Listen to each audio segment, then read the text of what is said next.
खुदा के बड़ी शुक्रगुजार हैं कि आज रविवार के वक्त हम सब इस परमेश्वर के भवन में जो उसके द्वारा निर्माण किया गया है उसमें एकत्रित हैं उसकी महिमा और स्तुति के लिए। जब मैंने भवन में प्रवेश किया तो मेरी कोई मंशा नहीं थी कि मैं आज का संदेश आपको दूं, ना ही मैं मानसिक तौर पर अपने आप को तैयार करके आया हूं। लेकिन यदि मुझे अवसर मिला है तो ये परमेश्वर की बुलाहट है और उसकी तरफ से निमंत्रण है, और ये निमंत्रण जो है सिस्टर संतोष के द्वारा मुझ तक पहुंचा है। मैं आराम फरमा रहा था और टीवी पर रंगोली देख रहा था। अचानक मैंने कहा मैं नहा लूं, और नहाने के बाद मैंने कपड़े इस्त्री किए और मैंने कहा क्यों ना मैं परमेश्वर के भवन की तरफ प्रस्थान करूं। वैसे कभी कभी यहाँ जब इनके साथ मिलना होता है भाई सिद्धू के साथ, तो अपनी पंजाबी भाषा से तो मैं जुड़ा ही हूँ और बहुत ही प्रेम करता हूँ और मैं गर्व से कहता हूँ कि मैं पंजाबी हूँ। परंतु जब मैं सिस्टर संतोष के साथ इनके परिवार से जुड़ता हूँ तो राष्ट्रीय भाषा का भी प्रयोग करता हूँ और अच्छा लगता है, क्योंकि जहां मैं कार्य करता हूँ उत्तर प्रदेश का शहर मेरठ के पास एक छोटा सा कस्बा तहसील है। खुदावन अपने दास को अलग अलग समय पर कार्य चुनता है और भाई सिद्धू और भाई सिस्टर संतोष जो है वो मुझे हमेशा कहते हैं कि आप हमारे चर्च आइए, और वो मिशनों में कोई यकीन नहीं रखते, ना वो कोई भेदभाव रखते हैं, बल्कि वो हर प्रकार के चर्च जाना पसंद करते हैं और वहां की अच्छी बातें सीखना पसंद करते हैं और बुराइयों को वहीं छोड़कर आ जाते हैं। शुक्रिया अदा करता हूँ आप सबका। बहन काजल के लिए बहुत सारी अच्छी दुआ की, मेरे लिए प्रार्थना की, परमेश्वर के दास को याद रखा कि जो संदेश मैं आप तक पहुंचाऊं वो मेरी ओर से ना हो बल्कि और से हो। बहुत अच्छी गवाही के लिए भाई नरेंद्र के लिए, और भाई संजीव यहाँ नहीं है, उनकी कमी मुझे महसूस हो रही है। मुझे लगता है 5 बजे वही आते हैं सुबह के प्रार्थना के लिए, अब नहीं आते, आते थे सुबह आते थे। और भी जो लोग हैं जितने भी हैं आप सब यहाँ उपस्थित हैं, परमेश्वर की ओर से आप आए हैं, आप अपने आप नहीं आ सकते यदि परमेश्वर आज का समय नियुक्त ना करता आपकी जिंदगी में। वैसे तो भाई सिद्धू ने और आपने ज़बूर की पुस्तक से परमेश्वर के वचन को सीखा है, लेकिन जब मुझे निमंत्रण दिया है तो मैं सोचता हूँ और मेरा भी ख्याल है कि मैं आपके साथ परमेश्वर के वचन को बांटूंगा। खुदावन इस पर बड़ी आशीष और बरकत दे जब हम इस परमेश्वर के वचन से गुफ्तगू करते हैं और अपने जीवन के लिए चंद बातें सीखते हैं। प्रभु आपको बहुत ऐसी आशीष देगा। वैसे देखो तो अंदर इस जगह बैठने में बड़ा आराम महसूस हो रहा है, गर्मी इतनी नहीं है, कमरा जो है बहुत ठंडा है, वातावरण अनुकूल है। जब रेलवे गाड़ियों पर आप जाएं तो वहां पे लिखा होता वातावरण कूलित यान, यानी कि कक्ष, वो डिब्बे को कक्ष कहते हैं, वातावरण कूलित यान। तो खुदावन बहुत आशीष दे। और मैं आपको आज ले चलता हूँ प्रभु यीशु मसीह की सेवकाई पर। वैसे देखा जाए तो क्लास में, स्कूलों में हम सभी गए हैं, चाहे किसी भी स्कूल में गए हैं, 35 से लेकर 40 मिनट का एक पीरियड होता है, जिसका मतलब है कि इंसान की एक जगह पर अपनी सोच को, अपने दिल और दिमाग को केंद्रित करना जो है वो 30 मिनट से लेकर 40 मिनट तक ज्यादा नहीं कर सकता, उसका ध्यान भटकने लगता है। इसीलिए ये काउंसिल द्वारा या बड़े बड़े जो शिक्षक बने हैं उन्होंने ये निर्णय दिया कि पीरियड जो है वो 30 से 40 मिनट से ज्यादा नहीं होगा।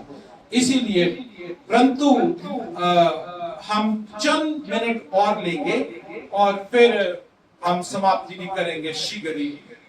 मुझे पता है कि बहुत सारे कार्य करने हैं, लेकिन सबसे महत्वपूर्ण कार्य परमेश्वर का है। बाइबल मुकद्दस मेरे साथ खोलिए, मत्ती की पुस्तक उसका 19 अध्याय। और यहाँ जब प्रभु यीशु मसीह यूहन्ना बपतिस्मा देने के पश्चात उपरांत वो अपनी सेवकाई के लिए निकले, तो वो अलग अलग जगहों पर जा रहे थे और विभिन्न प्रकार के लोगों से उनकी मुलाकात हो रही थी, भीड़ बढ़ रही थी और खुदावन के पीछे, यीशु मसीह के पीछे बहुत सारे लोग उनके पीछे चल रहे थे। और इसलिए चल रहे थे क्योंकि खुदा प्रभु यीशु मसीह एक ऐसे राज्य की स्थापना करने जा रहे थे जिसमें बहुत सारे लोग जो है, जिन्हें बहुत सारे लोग जो उस समय पीड़ित थे, दुखी थे, चिंतित थे। उन्हें लगा कि ये प्रभु जिस राज्य की स्थापना कर रहे हैं, जिस किंगडम की बात कर रहे हैं, उसमें तमाम किस्म के आराम और अच्छा जीवन मिलने का हमें अवसर मिलेगा। कुछ बहुत गंभीर लोग थे जो उसके पीछे चल रहे थे, और कुछ गंभीर नहीं भी थे, और वो सुनना चाहते थे खुदावन जो है परमेश्वर अपने राज्य की भेद की बातें जो उन्हें बताते थे। भीड़ बढ़ती गई, लोग जुड़ते गए, कारवां बन गया। खुदावन चलते रहे और अपना सुसमाचार लोगों को बताते रहे। बताते बताते एक नौजवान तक वो संदेश पहुंचा, जो नौजवान है। आज के समय में यदि मैं एक डेयरी फार्म पर गया, उनकी शॉप थी, तो जो स्त्री थी वो थोड़ा झुकी हुई थी, दुकान की सफाई कर रही थी। मैं पहला ही ग्राहक था और मैंने कहा मुझे 1 किलो दही दे दीजिए, और मैंने नहीं देखा तो मैंने कहा आंटी जी 1 किलो दही दे दीजिए। उसने मुंह उठाकर मुझसे कहा कि मैं आंटी नहीं। तो यहाँ जब बातें की जाती हैं, यहाँ जो शीर्षक है नौजवान, यंग मैन, है ना, नौजवान, यंग मैन।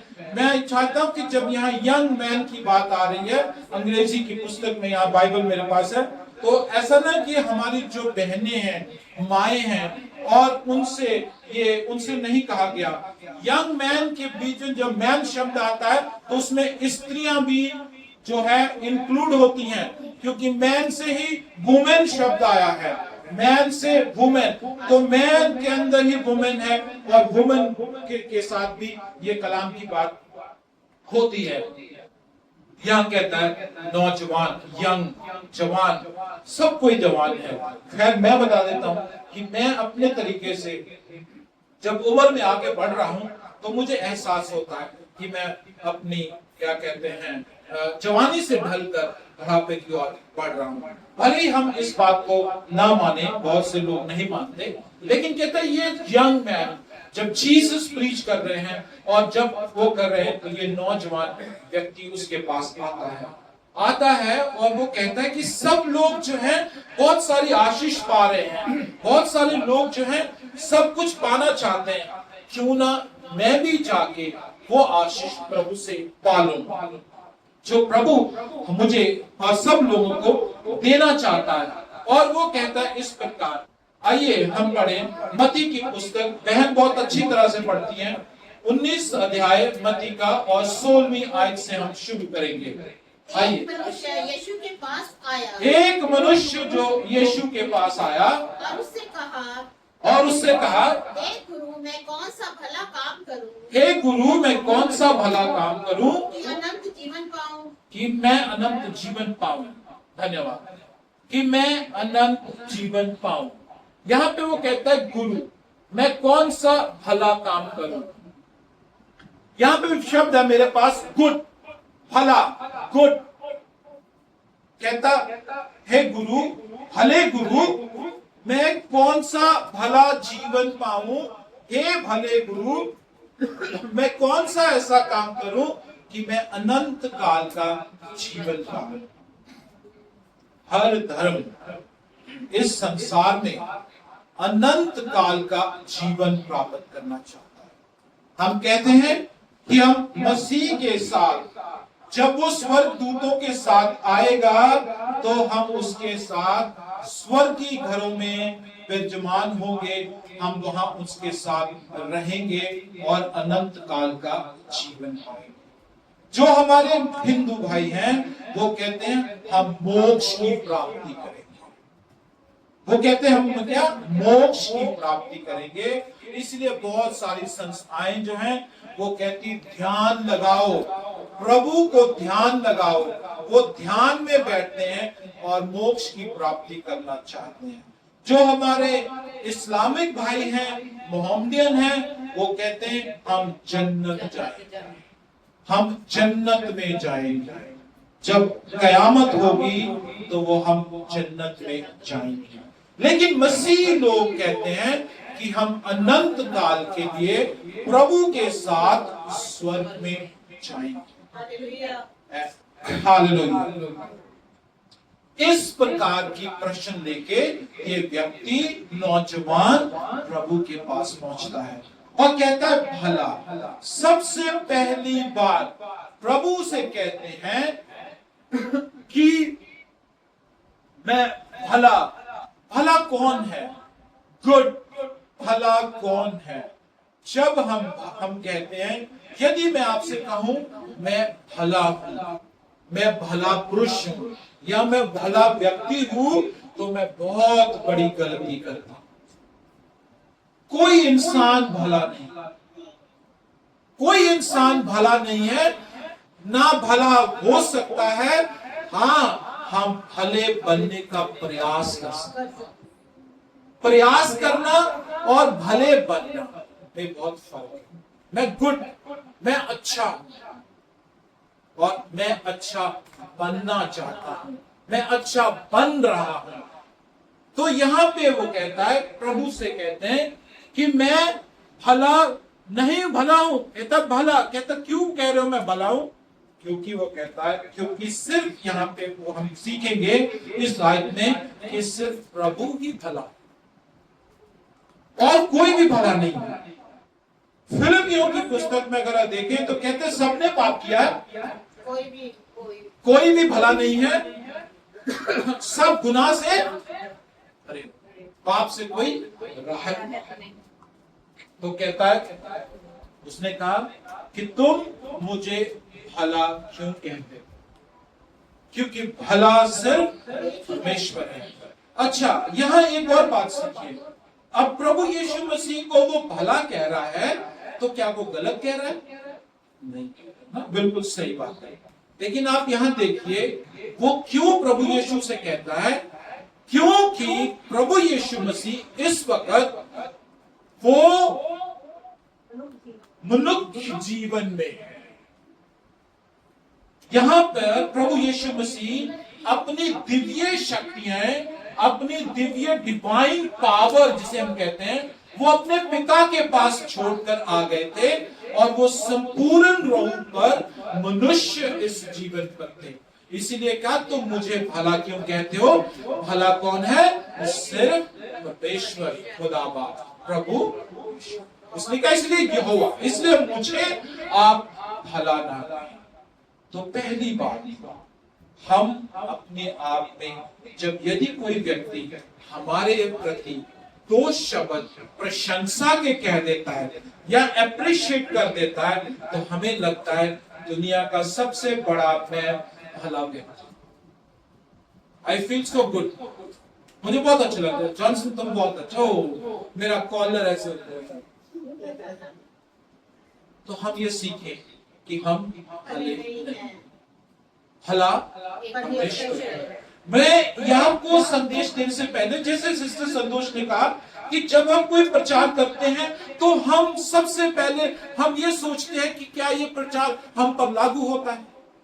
कलीसिया को बताने से पहले मुझसे जाने अनजान में पता नहीं कितनी गलतियां, खता हुई होंगी। हो सकता है मेरे इस गिरजाघर में आने से पहले मेरे मन में किस प्रकार के विचार चल रहे होंगे। इसलिए हम भले नहीं हैं, सिर्फ परमेश्वर यहोवा ही भला है।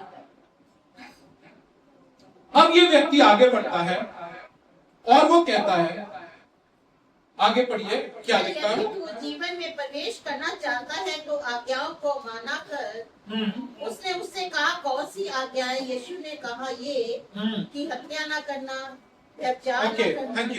Thank you. उसने आगे क्या कहा?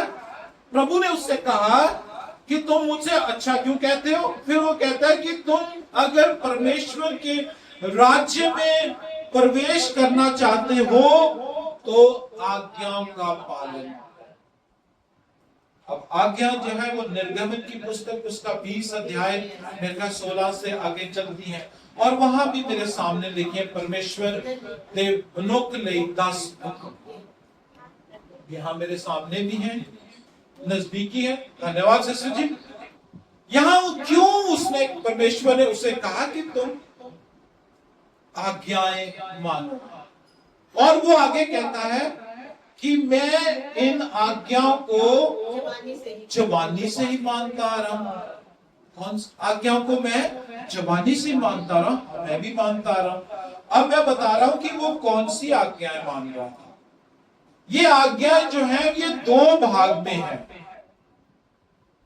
ये दो आज्ञा भाग में है। पहली चार आज्ञा जो है वो परमेश्वर की महिमा के लिए है, और 5 से लेकर 10 तक 6 आज्ञा ये मनुष्य के लिए है, ताकि मनुष्य में, समाज में भाईचारा बना रहे, सभी प्रेम से रहे और समाज का संतुलन बना रहे बराबर, ताकि हर व्यक्ति अमन और शांति से जिए।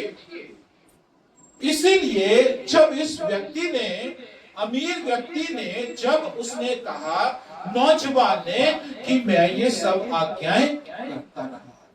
अब कौन सी आज्ञाएं उसने की, देखिए शुरू करिए यहाँ। हाँ, यहाँ पे तो कत्ल ना करना, व्यभिचार ना करना, चोरी ना करना, झूठी गवाही ना कर देना, अपने पिता और माता का आदर करना, और अपने पड़ोसी से अपने जैसा प्रेम, अपने पड़ोसी से अपने जैसा प्रेम करना। ये हम 5 से लेकर यहाँ तक इसी प्रकार लिखा गया। तो अब ये व्यक्ति क्या चाहता है कि मैं भी परमेश्वर के राज्य में प्रवेश करूं। कैसे करेंगे? उसने क्या किया है, जीवन भर क्या किया है, समाज के साथ संतुलन बना के रखा, अपने माता पिता के साथ संतुलन बना के रखा। लेकिन चूक कहां हो गई कि ये जिसके बारे में यहां जिक्र किया गया है, यहां परमेश्वर के साथ संतुलन नहीं बनाया उसने। इन 4 आज्ञाओं के बारे में उसने नहीं माना। इन 4 आज्ञाओं के बारे में परमेश्वर के साथ उसने अपना रिश्ता नहीं बनाया। लेकिन वो करना क्या चाहता है कि स्वर्ग के राज्य में प्रवेश करना चाहता है। हम सब स्वर्ग के राज्य में प्रवेश करना चाहते हैं। लेकिन ये जो 6 आज्ञाएं हैं, 10 हुक्म के 5 से लेकर 10 तक, ये वो क्या कर रहा है, समाज में रहने के लिए, समाज में, अपने भाईचारे में, अपने समाज में संतुलन बनाने के लिए, ताकि वो अपना जीवन आराम से जी सके, अपना जीवन आराम से जी सके, कंफर्ट से जी सके। क्योंकि सबके साथ अगर वो ये काम नहीं करेगा, और अगर वो अपने माता पिता की सेवा करेगा और अपने पड़ोसी की किसी चीजों की लालसा नहीं करेगा, तो समाज में अच्छा व्यवहार बना रहेगा, उसका अच्छा भाईचारा रहेगा। परंतु उसने स्वर्ग में जाने के लिए, स्वर्ग में अपनी स्थान पाने के लिए अभी कोई प्रयास नहीं किया। जिंदगी में उसने कोई प्रयास नहीं किया कि वो स्वर्ग में अपना स्थान बना सके। लेकिन उसकी इच्छा क्या है, प्रभु के पास आके कहता है कि मैं भी अनंत काल का जीवन प्राप्त करना चाहता हूं। आज मुझे और आपको आवश्यकता है कि हम अपने जीवन में संतुलन बना के रखें, और जो प्रायोरिटी है, ऊंचा और सबसे पहला स्थान हम परमेश्वर को दें। यानी कि यदि आप इन चीजों का, इन आज्ञाओं का पालना कर रहे हैं, इनमें आप सही संतुलन बनाकर चल रहे हैं, तो यदि ये 4 चीजें, 4 आज्ञा आपके जीवन में नहीं है, तो आपका संतुलन बिगड़ा हुआ। You are not on the track, आप पटरी से उतर चुके हैं। यदि आप इन चीजों को, इन 4 आज्ञाओं को मानेंगे, स्वर्ग के राज्य में अपने लिए स्थान तो प्राप्त करेंगे ही करेंगे, यहां भी आपका संतुलन बना रहेगा। यहां संतुलन बनाने से यहां का संतुलन बिगड़ जाता है, परंतु यदि यहां का संतुलन बना रहे तो यहां का संतुलन बिगड़ेगा नहीं, ये अपने आप बन जाएगा। Hallelujah, praise God. मैं बहुत अच्छा हूं, मेरी बात आप तक पहुंच रही है, आपके दिल और दिमाग में सहन कर रही है। ईश्वर आपको आशीष दे। तो ये व्यक्ति, अमीर व्यक्ति ये चाहता और कहता है प्रभु से कि मैं इन सारी चीजों को मैं मानता हूं। और प्रभु ने कहा कि इन सारी चीजों को तो तुम मानते हो,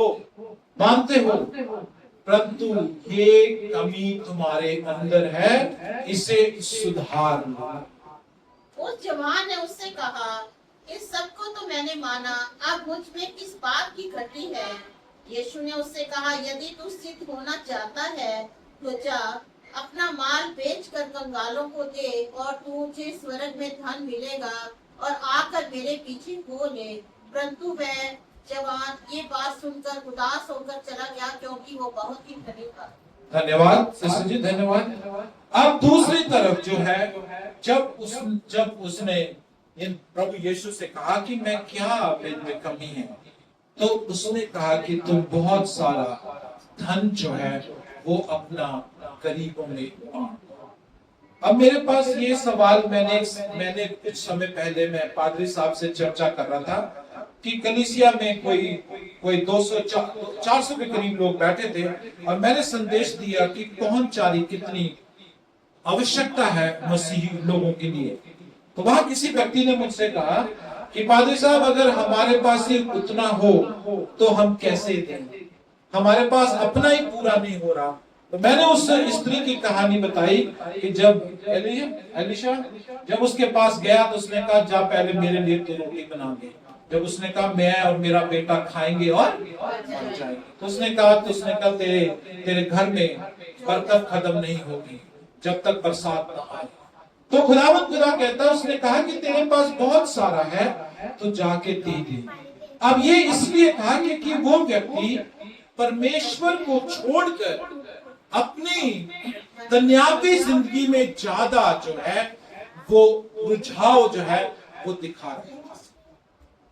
बहुत सारा धन बटोरता था, बड़ा मेहनत से काम करता होगा। बाइबल में यहाँ नहीं लिखा कि कोई चोरी करता था या डाका डालता था, बहुत सारा धन बटोरता था। और मुझे एक बात अभी समझ में आई, किसी ने कहा कि मेरे जो दादाजी या मेरी जो दादी की जो संपत्ति थी वो अपने ट्रंक में रखती थी, और मेरे जो पिताजी थे या मेरे जो फादर साहब थे वो थोड़ी सी प्रॉपर्टी या थोड़ा सा जो पैसा था वो वेट करते रहे कि कब मेरे फादर इस दुनिया से जाएंगे और वो मिलेंगे। तो वो संपत्ति तो मेरे फादर ने इस्तेमाल ही नहीं की, क्योंकि जब मेरे दादाजी दुनिया में गए तो वो 75 साल के थे और मेरा फादर जो था वो 65 साल का था। इसी प्रकार मैं इंतजार कर रहा हूं कि घर वाले कब जाएंगे और वो मिलेंगे। तो धन जो है वो इंसान को इतना लोभित बना देता है कि हम अपनी जीवन की कई महत्वपूर्ण बातें पर तवज्जो देना बंद कर देते हैं। तो यहाँ पे वो कहता है कि जा और तू दे दे। इस मनुष्य के लिए बहुत मुश्किल है, क्योंकि परमेश्वर का जो हुक्म है उसकी आगे कहता है कि सबसे पहले तुम मेरी आज्ञा को मानो। आप इन 4 बातों को और अपने धन को तवज्जो ना दें, महत्वपूर्ण ना दें। मेरे टाइम में जब मैंने 10वीं की थी तो MBD की एक गाइड आती थी और उसके सामने उंगली का निशान होता था, इसका मतलब ये महत्वपूर्ण है, ये सर इसे प्रायोरिटी बेस पर पढ़ लो, ये क्वेश्चन जरूर आएगा, ये प्रायोरिटी बेस पर। आज परमेश्वर की आज्ञा हमारे जीवन में महत्वपूर्ण और प्रायोरिटी होनी चाहिए जीवन की, बल्कि ना कि हमारी ये 4 आज्ञाएं जिन पर ये नौजवान जिक्र करता रहा, सारी जिंदगी अपनी तवज्जो देता रहा और वो धन इकट्ठा करता रहा। आज हमारा आदम की वाटिका से निकल आना एक ही कारण था कि हमने उस गुनाह की नाफरमानी की, हमने उस गुनाह की नाफरमानी की और हम उस अदन की वाटिका को छोड़ आए। बहुत सारे लोग प्रचार करते हैं कि हम प्रयास कर रहे हैं कि हम बैक टू ईडन, कि हम दोबारा जो है अदन के वाक्य में जाएं। वो अदन का वाक्य जो परमेश्वर प्रकाश के वाक्य में कहता है कि मैं नया यरूशलेम का बनाऊंगा, और हम सब उसमें जाने का प्रयास कर रहे हैं। बोलो हालेलुया। हम वहां जाने का प्रयास कर रहे हैं। तो हमारे जीवन में सबसे पहला महत्वपूर्ण, आज इस संदेश के द्वारा, जो इस अमीर व्यक्ति के द्वारा जो प्रभु यीशु के पास कहता मैं भी परमेश्वर के राज्य में स्थान पाना चाहता हूं, मैं भी अनंत काल का जीवन पाना चाहता हूं, वो तभी मुमकिन है यदि हम अपनी तवज्जो उस धन को छोड़ दें जो हम सोचते हैं। मैं कई बार सोचता हूँ ज्यादा से ज्यादा फिक्स डिपॉजिट कर लूं, अकेला हूं ना तो ब्याज आएगा, सरकारी नौकरी नहीं है तो उस पैसे को निकाल के बुढ़ापे में इस्तेमाल करूंगा। अच्छी सोच है, अच्छी योजना है, आप सब भी इस पर अमल कर सकते हैं, परंतु परमेश्वर से बढ़कर नहीं। तो ये व्यक्ति जब उसे कहता तो बड़ा निराश होकर वो चला गया। बाइबल हमें सिखाती है कि हम पहली तवज्जो अपने जीवन में परमेश्वर को दें। माता पिता से प्रेम करें, पड़ोसी से प्रेम करें, और इन चारों आज्ञाओं की बहुत अच्छी तरह से पालना करें। लेकिन ऐसा ना हो कि हम कई बार हम कई चीजें बहुत तवज्जो, बहुत कोशिश से करते हैं, बड़ा ध्यान केंद्रित करते हैं, लेकिन उसमें से कुछ महत्वपूर्ण छूट जाता है। तो आइए हम इन बातों को, जो पहली आज्ञा है, ओबीडियंट जो कहता है पहली आज्ञाएं जो है, चार जो है, उन पर नमन करें और आप अपना समाज में अपने आप ही संतुलन बनाएं। यदि आप इन पर आज्ञाओं पर करेंगे तो इस मोड़ पे अपने आप आ जाएंगे। आजकल मोड़ है ना, कौन से मोड़ पे कैमरा सेट करना है, कौन से मोड़ पे म्यूजिक बजाना है, वो अपने आप उस मोड़ पर हम आ जाएंगे। तो आइए हम अपने उस धन को छोड़ दें। अब धन जो है वो सिर्फ करेंसी की नोट नहीं हो सकते। धन, मेरा पत्नी से प्रेम भी धन है, मेरे बच्चों से प्रेम है वो भी मेरा धन है, मेरी जो पोजीशन है वो भी मेरा धन है। हर चीज जो है वो हमारे लिए धन है, वो प्रभु से बढ़कर ना हो। हर हाल में उसे तवज्जो दें, ताकि हम इस अमीर व्यक्ति की तरह जब हम प्रभु से के पास आए तो निराश ना हो। अमीर होना कोई बुरी बात नहीं है, परमेश्वर अपने लोगों को बहुत सारी आशीष देता है, लेकिन इस बात का ध्यान रहे कि आपकी तवज्जो उस बरकत पर ना हो बल्कि देने वाले पर हो, देने वाले को हो जो तुम्हें वो आशीष देता है। और हम अगर आगे प्रस्थान करें तो आइए देखिए मत्ती की पुस्तक उसका 22 अध्याय, मत्ती की पुस्तक उसका 22 अध्याय और 37 और 40 2-3 आयतें हम पढ़ेंगे। और यहाँ क्या लिखता है? उसने उससे कहा परमेश्वर अपने प्रभु से अपने सारे मन और अपने सारे प्राण और अपनी सारी बुद्धि के साथ प्रेम रख। अपने प्रभु से अपने पूरे मन और पूरी बुद्धि से और सारे प्राण से प्रेम रख। सबसे पहला दर्जा उस परमेश्वर को दीजिए अपनी जिंदगियों में, ताकि हम अनंत काल में अपने लिए स्थान जो है वो ग्रहण कर सके, आरक्षण कर सके, स्थान आरक्षण कर सके, रिजर्वेशन कर सके, ताकि जब ईश्वर आए तो हम उसके साथ हों। उसकी आज्ञा अपने परमेश्वर से प्रेम, तन मन और अपने पूरे प्राणों के साथ। माँ अपने बच्चन के लिए मेरी जान है ना? इसी प्रकार हमारा प्रेम उस परमेश्वर में होना चाहिए, इसी प्रकार हमारा परमेश्वर होना चाहिए। आगे चलिए। बड़ी और मुख्य आज्ञा तो यही है, बड़ी और मुख्य आज्ञा यही है, और उसी के सामने ये दूसरी भी है, और उसके साथ दूसरी है कि तू अपने पड़ोसी से अपने समान प्रेम रख, और अपने पड़ोसी के साथ प्रेम रख। ये ही दो आज्ञाएं सारी व्यवस्था और भविष्यद्वक्ताओं का आधार है। यही सारी आज्ञाएं, व्यवस्था, बाइबल को कहते हैं व्यवस्था, व्यवस्था विवरण, व्यवस्था, और कहता है कि अपने भविष्यवक्ताओं का आधार।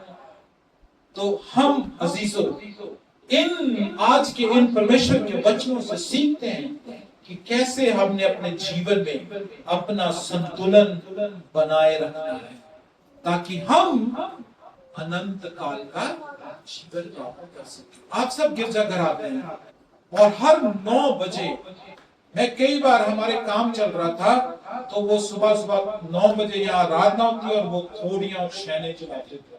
मैंने कहा भाई साहब बंद कर दो, कोई और काम कर लो,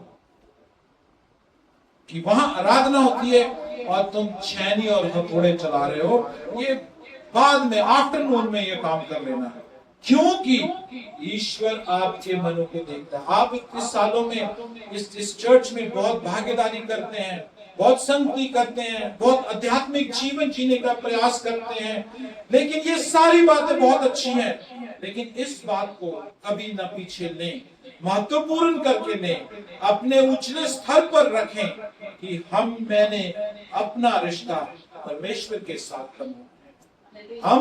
हालेलुया, हम सब अपने रिश्ते ना मनुष्यों के साथ बनाने में मैं जी जान लाती तेरे वास्ते, मैं जी जान लगा दी। मैं कई बार अपने भाई बहनों, अजीजों, मित्रों से कहता हूँ, क्या इसी प्रकार मैं ईश्वर से कहता हूँ, खुदा बाप से कहता हूँ, यीशु मैं तेरे ना रिश्ता लौटने अपनी जी जान लाती। नहीं नहीं, हम अपने इस सामाजिक रिश्तों को मजबूत करने में पूरी जिंदगी लगा देंगे। मैं अपने कई अजीज बहनों को मिलता तो कहते हैं, भाजी तानू नहीं पता असि समाज च रहना, असि सारे नाल मिलना गिलना। ते मैं कहा यीशु ਨੂੰ ਕਦੋਂ ਮਿਲਣਾ, ਉਹਦੇ ਲਈ ਵੀ ਟਾਈਮ ਕੱਢਿਆ, ਉਹਨੂੰ ਵੀ ਮਿਲਿਆ। खुदावन ਤੁਹਾਨੂੰ ਬਹੁਤ ਸਾਰੀ ਆਸ਼ੀਸ਼ ਦੇ ਅੱਜ ਦੇ ਕਲਾਮ ਦੇ ਲਈ। खुदावन ਤੁਹਾਡੇ ਦਿਲਾਂ ਦਿਮਾਗਾਂ ਨੂੰ ਖੋਲੇ, ਤਾਂ ਕਿ ਅੱਜ ਦੇ ਇਸ ਸ਼ਬਦ ਨੂੰ ਤੁਸੀਂ ਆਪਣੇ ਜ਼ਿਹਨ ਦੇ ਅੰਦਰ ਉੰਡੇਲ ਲਵੋ ਅਤੇ ਆਪਣੀ ਜ਼ਿੰਦਗੀਆਂ ਤੇ ਮੈਂ ਵੀ ਤੁਹਾਡੇ ਨਾਲ ਮਿਲ ਕੇ ਆਪਣੀ ਤਵੱਜੋ ਉਸ ਘਰ ਲਈ ਰੱਖਾਂ ਜਿਹੜਾ ਪਰਮੇਸ਼ਵਰ ਸਾਨੂੰ ਦੇਣਾ ਚਾਹੁੰਦਾ, ਤੇ ਮੈਂ ਪ੍ਰयास ਕਰਾਂ ਕਿ ਉਹਦੇ ਨਾਲ ਆਪਣਾ ਅਨੰਤ ਕਾਲ ਦਾ ਜੀਵਨ ਬਤੀਤ ਕਰਾਂ, ਕਿਉਂਕਿ ਅਸੀਂ ਮਰਨ ਦੇ ਉਪਰੰਤ ਜਾਂ ਅਸੀਂ ਜ਼ਿੰਦਾ ਯਿਸੂ ਦੇ ਨਾਲ ਜੀਵਾਂਗੇ, ਪਰ ਸਮਾਜ ਦੇ ਲੋਕ ਸਾਨੂੰ ਛੱਡ ਜਾਣਗੇ। और खुदावंद इस आज के कलाम होते बहुत सारी आशीष ने बरकत दे। आमीन।